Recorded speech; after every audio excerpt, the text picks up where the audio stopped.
Bonjour à tous, nous revoici pour un tirage des énergies du week-end du 9 et 10 novembre 2024. Je vérifie parce que j'ai un doute. Oui, c'est ça, 9 et 10. 9 et 10 novembre 2024, ok. Comme d'hab, je vais vous proposer un tirage à 3 choix. Parmi ces 3 choix, il y a 3 cartes qui vous aideront à choisir, que je vous présente là comme ça visuellement pour l'instant. Mais ensuite, je vais vous les expliquer, ne vous inquiétez pas. Donc, nous avons 3 cartes. Vous choisissez parmi ces 3 cartes celle qui vous parle le plus, qui vous semble plus appropriée à votre situation. Et ensuite, vous reportez au tirage qui correspond à la carte que vous avez choisie. Vous avez le timer dans la description. Vous pouvez en choisir plusieurs si vous voulez, s'il y en a plusieurs qui vous parlent. Je vais vous expliquer ces cartes tout de suite. Donc, en premier, nous avons eu la coccinelle, choix numéro 1. Et j'ai fait un petit tirage complémentaire comme d'hab pour évidemment compléter un peu l'interprétation. La coccinelle, c'est une carte qui va nous parler de légèreté, d'innocence, voire de naïveté, qui va nous parler de superficialité un petit peu aussi, qui va nous parler de, de joie un peu. C'est tout ce qui est léger, ce qui est vivant, ce qui est... Voilà. Et à côté, on a un gros stop. Donc, dans ce cas-là, je pense que ça nous dit, il va peut-être falloir redescendre sur Terre. Il va peut-être falloir arrêter d'être trop naïf, de croire trop à ses rêves et de revenir un peu sur Terre. Et voilà, revenir un peu dans le concret. Donc, si c'est votre cas en ce moment, que vous vous dites que vous êtes un peu trop naïf et qu'il faudrait peut-être revenir sur Terre, c'est la carte qu'il faut choisir. Ensuite, nous avons eu la trahison, qui est venue avec la carte de la campagne. Alors, la trahison, évidemment, on est sur des choses qui se passent dans notre dos, des choses qui nous font du mal, qui nous blessent, mais qui se font dans notre dos. On n'est pas forcément sûr de qu'est-ce qui se passe exactement, réellement, concrètement, puisque c'est derrière nous.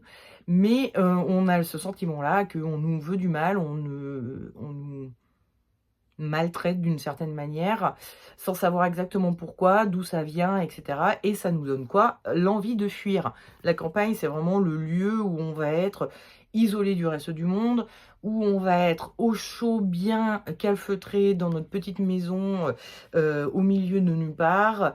Elle va nous parler de fuir les trucs désagréables pour aller dans un lieu où c'est plus agréable, La campagne, c'est ça.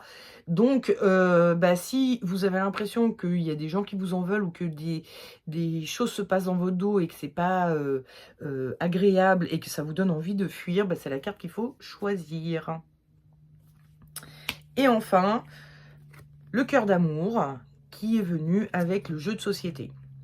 Alors, le cœur d'amour, a priori, c'est une carte plutôt sympa, qui nous parle des gens que l'on aime, du fait d'aimer quelqu'un, des sentiments sympathiques, bénéfiques, mais sauf que ça vient avec le jeu de société qui est un peu plus fourbe.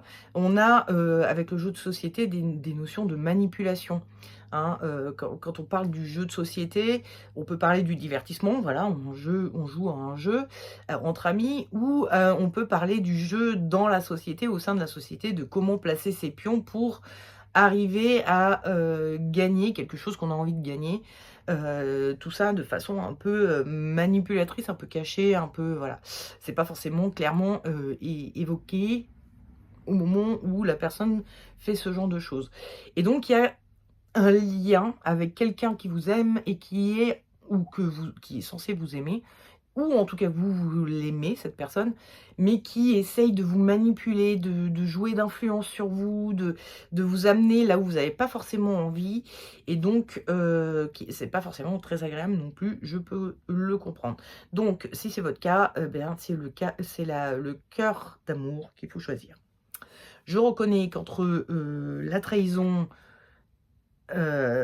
qui vous donne envie de fuir et quelqu'un qui vous manipule, il y a un peu des ressemblances. Je peux comprendre que selon votre situation, vous puissiez hésiter entre les deux. N'hésitez pas à écouter les deux tirages sur le sujet. Voilà, il y a des petites nuances quand même, il y a des petites différences quand même. Mais bon, vous verrez que les tirages sont pas non plus...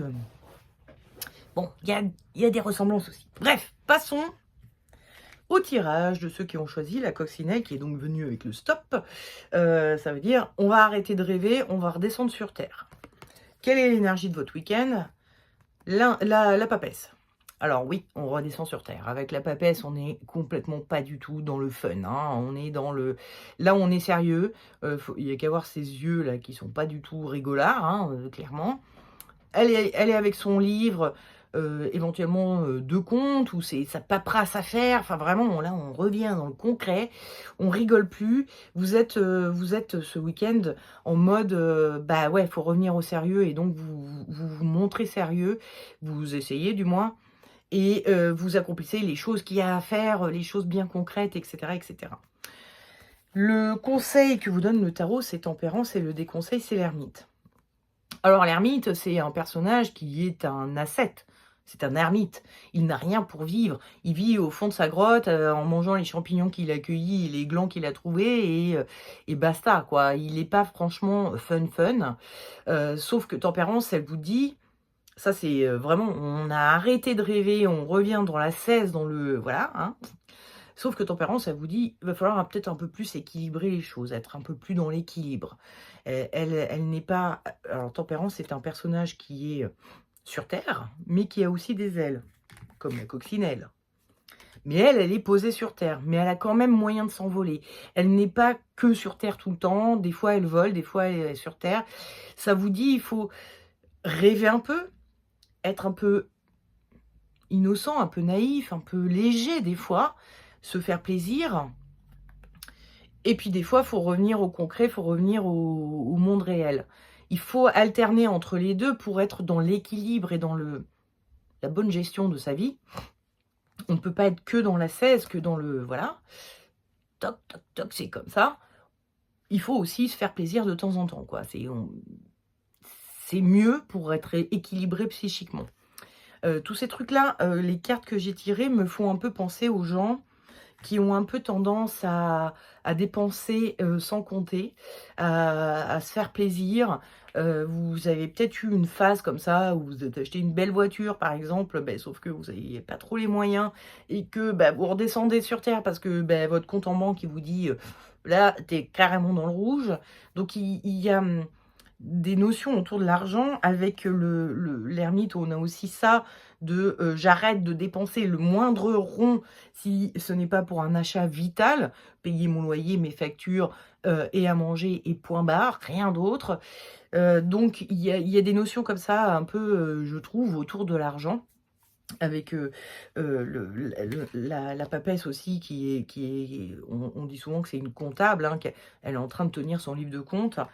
Il y a vraiment toutes ces notions autour de, ouais, l'argent, c'est bien, ça a permis de se faire plaisir, mais si on le dépense trop pour se faire plaisir, on a plus ce qu'il faut pour manger, pour survivre, entre guillemets. Donc il va falloir trouver l'équilibre entre tout ça. C'est ce à quoi vous invite Tempérance. Tempérance qui parle aussi d'argent, elle parle de liquidité, elle parle de faire des investissements, de placer son argent, ses liquidités. On s'en garde un peu pour la soif, on s'en garde un peu pour s'amuser, et on garde, et puis le reste sert à payer le courant, quoi, le courant au sens propre du terme, enfin au sens imagé, c'est-à-dire tout ce qui est courant. Et qui est nécessaire, mais aussi le courant, les factures d'électricité. Bref, voilà. Je trouve qu'il y a des notions d'argent. Donc peut-être ça va vous parler, qu'effectivement, c'est lié un peu à l'argent. Et voilà. Et puis en rune, nous avons eu Hélas. Hélas, qui est une rune qui veut dire l'élan. Alors l'élan... dans Hélas, c'est l'élan, le principal élan. L'élan, l'animal, hein, on est bien d'accord, hein. Donc c'est l'animal cornu là, hein, qui forme sa, je crois qu'on appelle ça une harde chez les cervidés, je crois. Je suis pas sûre à 100%, mais il me semble. Bref, son troupeau, on va dire. Il y a le chef, hein, qui a pour lui toutes les femelles, et qui de temps en temps doit se battre contre un autre mâle pour défendre ses femelles et tout ça. Il défend ses femelles pour la bagatelle, hein, donc le côté fun et léger et amusant. Voilà.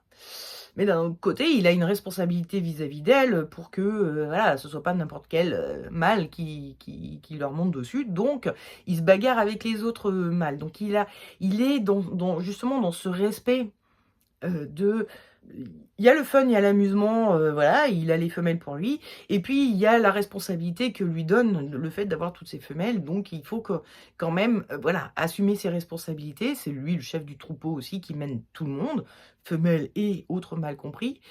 Bref, il y a toutes ces notions où,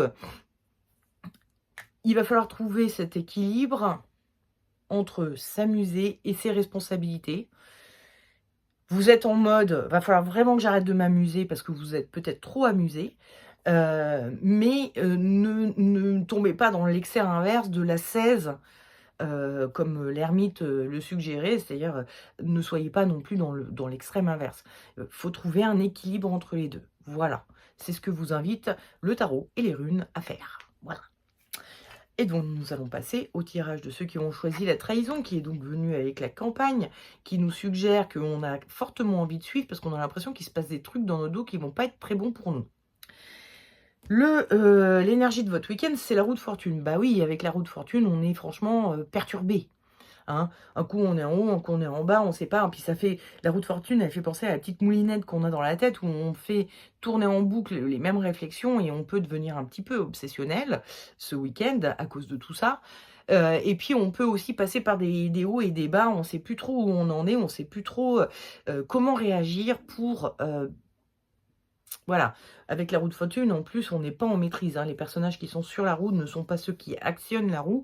Ils sont accrochés à tout ça et ils savent pas comment faire pour arrêter ce manège, quoi. Donc ce week-end, vous n'allez pas forcément être, super bien. Vous allez vous sentir perturbé, entraîné, pas très, enfin voilà, c'est pas très, agréable, voilà, comme week-end.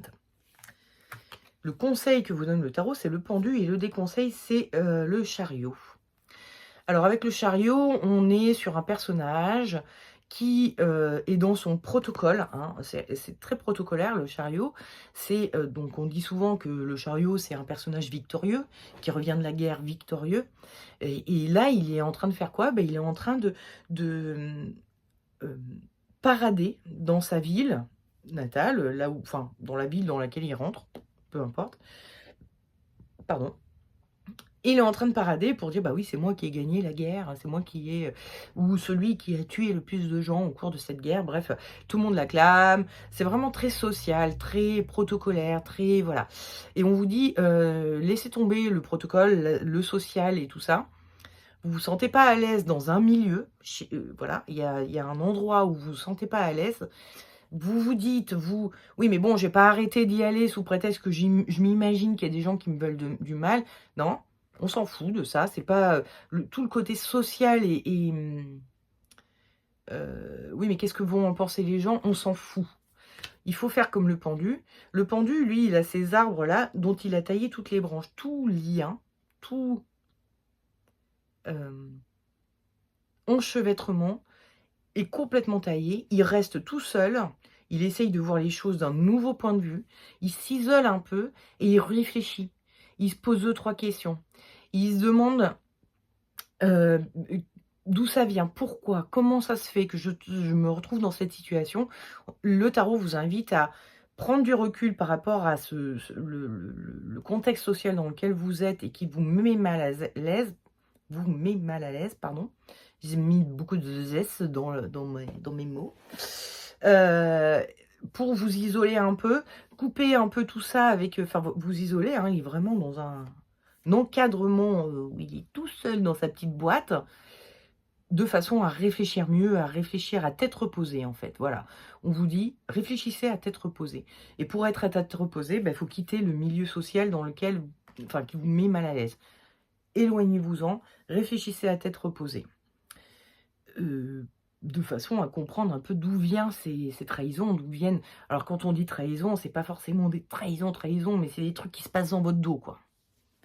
Et puis, nous avons eu en rune Sowilo. Sowilo qui est la rune qui veut dire le soleil, donc la chose qui éclaire. Et effectivement, Sowilo vous invite à éclairer la situation, à essayer de comprendre, à poser 2-3 questions aux personnes compétente, entre guillemets, pour dire: «Mais tu comprends pourquoi, personne m'adresse la parole quand à la machine à café?» Enfin voilà, je ne sais pas quelle est votre situation et ou quoi, mais voilà, il s'agit de mettre de la lumière sur la situation. Pour l'instant, il y a beaucoup de choses que vous sentez, pressentez, vous avez le sentiment, mais ça se passe derrière vous. Vous ne le voyez pas, ce n'est pas clair, ce n'est pas éclairé et ce Willow vous dit: «Bah, il va falloir éclairer cette situation pour essayer de la résoudre, pour essayer de comprendre et éventuellement de trouver des solutions». Voilà. Bon, bah, écoutez, je vous souhaite un bon courage, hein, avec tout ça et bah, n'oubliez pas, si c'est le boulot, vous pouvez éventuellement vous faire porter pâle. Vous pouvez éventuellement poser 2 3 jours de vacances, une petite semaine, histoire de prendre du recul et de vous demander parce que tant que vous êtes dans le marasme, bah, ouais, voilà, vous n'allez pas forcément, y voir assez clair. Il va falloir vous mettre à tête reposée, pour bien réfléchir à tout ça. Voilà. Il me reste plus qu'à vous souhaiter un excellent week-end et je vous dis à la semaine prochaine pour éventuellement d'autres vidéos. Enfin, éventuellement la semaine prochaine pour d'autres vidéos, mais en tout cas un jour pour d'autres vidéos. Et nous allons passer au tirage de ceux qui ont choisi le cœur d'amour. Ça se présentait bien, on était plutôt sur un bon truc au départ. Et ben non, on est arrivé avec le jeu de société qui veut dire que quelqu'un essaye de nous manipuler, de nous faire aller là où il a envie que l'on aille, comme c'est en lien avec le cœur d'amour, peut-être qu'on vous trompe un peu pour se faire aimer. On vous raconte des choses, ce qui vous plairait d'entendre pour vous faire aimer. Ça peut être soit pour se faire aimer, pardon. Quelqu'un, par exemple, vous flatte énormément pour que vous l'aimiez. Ou quelqu'un appuie sur ce qu'il sait de vous pour vous faire aller là où il a envie que vous alliez. Il y a quelque chose de l'ordre de la manipulation dans votre entourage de cœur, hein. On est vraiment sur un entourage. Là, on n'est pas trop sur les collègues de bureau, comme ça aurait pu être, enfin le genre d'entourage style collègue de bureau comme ça pouvait l'être avec la trahison dans le tirage précédent. Là, on est sur quelque chose de... Bon, c'est quelqu'un qui est censé vous aimer ou que vous êtes censé aimer et il y a quelque chose de pas net dans tout ça. Une forme de manipulation. L'énergie de votre week-end, c'est la mort. Bah, la mort, c'est la carte des divorces, hein. Il y a l'homme et la femme et entre les deux, il y a une coupure, il y a une faux, il y a un truc tranchant qui a coupé la relation entre les deux. Et vous, c'est l'énergie de votre week-end. Donc, vous êtes en mode de vous dire: «Je vais mettre fin à cette relation, je vais arrêter tout ça, c'est pas sain, c'est pas bien, c'est pas bon, je n'aime pas». Je ne sais pas quoi, mais en tout cas, vous avez envie de mettre un terme à tout ça. Voilà. Et la mort parle de fin, hein, en soi. Donc, effectivement, on a vraiment des notions. Je mets fin à cette relation, à cette... oui, c'est ça, à cette relation qui commence à être un peu toxique pour moi, hein. En plus, on voit que la mort, c'est pas un personnage qui est en très bonne santé. Donc, la toxicité peut être effectivement de mise ce week-end. Vous vous sentez intoxiqué par cette relation qui vous convient pas et vous avez envie d'y mettre fin. Voilà. Et alors, qu'est-ce que le tarot vous dit de faire? Qu'est-ce que le tarot vous conseille de faire? Mettre fin ou pas à la relation? Alors, il vous conseille le pendu qui revient, si vous avez regardé le tirage précédent. C'est pour ça que je disais qu'il y a vraiment des similitudes entre le tirage numéro 2 et le tirage numéro 3. Et donc, en déconseil, il vous dit la maison Dieu. La maison Dieu, on est sur... Effectivement, il y a de la dispute, hein. Il y a la maison qui brûle, les personnages tiennent même pas debout, ça fait beaucoup de bruit parce que vous imaginez, ça explose, il y a des morceaux qui tombent dans tous les sens. Donc c'est très bruyant, il y a de la dispute. On vous dit non, ne restez pas à côté de cette personne pour essayer d'éclairer la situation, de le confronter, de rentrer dans des disputes, d'essayer de... on essaye de vous manipuler, vous essayez en retour de manipuler, puis ça finit par clasher. Enfin voilà, ne cherchez pas, ou alors à demander à l'autre d'arrêter de vous manipuler éventuellement, puisque l'autre va forcément répondre « Bah non, je te manipule pas », parce que lui, il est peut-être pas conscient, lui ou elle, hein, l'autre personne est peut-être pas forcément consciente qu'elle est en train de vous manipuler, ou alors elle veut pas que ça se sache, donc elle va vous dire bah non, c'est pas vrai, je te manipule pas. Bref, on évite. Bon, c'est un peu la même chose que ce que j'avais eu dans le tirage précédent où j'avais tiré le chariot, qui nous parle de rester en contact avec l'environnement social dans lequel on n'est pas à l'aise. Bah là, on nous dit également pareil. Non, on ne reste pas dans l'environnement social dans lequel on n'est pas à l'aise. On fait le pendu, c'est-à-dire on s'isole, on coupe les liens, on s'isole, on se met voilà, dans sa petite boîte de son côté, on coupe les liens. Alors évidemment, il ne s'agit pas de couper les liens avec tout le monde, mais avec la relation toxique. Donc on est d'accord que le pressentiment que vous aviez qui vous disait « il va falloir que je coupe », hein, vous voyez qu'il a coupé ici, mais il a coupé ici aussi, hein, il n'y a plus de branches aux arbres. Donc effectivement, votre pressentiment qu'il fallait mettre fin à cette relation, le tarot a l'air de dire que oui, effectivement, il faudrait peut-être mettre fin à cette situation. Le tarot vous invite à rester seul, à vous mettre de côté. Voilà, le pendu, c'est le personnage qui n'est pas dans le monde, il reste seul avec lui-même pour rester seul avec ses pensées, mais également seul physiquement, loin, éloigné physiquement un peu des autres. Et puis en rune, nous avons eu Thurisaz. Thurisaz qui veut dire l'épine, qui est une épine dans les ronces, dans les trucs à épines, les roses et tout ça, sont des systèmes de protection. Et Thurisaz vous dit, protège-toi. Parce que effectivement, c'est peut-être un peu toxique. Donc, il va falloir voilà, mettre un petit champ de ronces autour de soi pour que l'autre ne nous approche plus. Alors, évidemment, le champ de roses est métaphorique, ou de ronces, pardon. Mais ça marche aussi avec la rose, si vous voulez. Mais bon, bref, c'est plus délicat à faire pousser que de la ronce. Bref, le champ de ronces est métaphorique. Mais il y a un peu un côté comme ça. Il faut être un peu sur la défensive. Faites attention, protégez-vous, soyez un peu sur la défensive, ne laissez pas les autres vous atteindre, gardez voilà, une distance respectable pour qu'ils ne puissent pas vous toucher et vous piquer, voilà, quitte à ce que le piquer lui, donc, ou elle, hein, à être piquant. Protégez-vous. Encore une rune, enfin un truc qui me fait dire que oui, on a peut-être intérêt à mettre fin à cette relation. Elle est beaucoup moins saine, enfin ça devrait être quelque chose qui part du cœur, et puis finalement il s'avère que c'est pas vraiment, ça part pas vraiment du cœur, ça part d'autre chose qui est ou plus calculateur pour l'autre, ou plus névrotique pour l'autre. Bref, on est plus sur quelque chose qui est lié à la psychologie que vraiment au cœur et aux sentiments. Donc voilà, hein, faites comme vous le sentez. Vous étiez en mode, a priori, hein, ce week-end, en mode, je vais mettre fin à tout ça. Ben voilà, c'est peut-être pas une mauvaise idée, exactement. Voilà. Bon, ben il me reste plus qu'à vous souhaiter un excellent week-end, puis je vous dis à très bientôt. Je ne dirai pas à la semaine prochaine, car je ne le sais pas. A priori, oui, oh, ça devrait le faire, mais bon, je ne sais pas. Donc, mais par contre, je vous ai préparé une autre vidéo pour la semaine prochaine, donc ça, je peux quand même le dire. Je vous ai préparé une autre petite vidéo, vous verrez. Ce ne sera pas vendredi, parce que ça ne rentre pas dans le cadre des tirages, donc ce ne sera pas vendredi, mais vous verrez. Bon, bref, à bientôt, hein, pour de nouvelles vidéos. Peut-être la semaine prochaine pour un nouveau tirage des énergies du week-end. Qui sait? Je vous fais des gros bisous, ciao.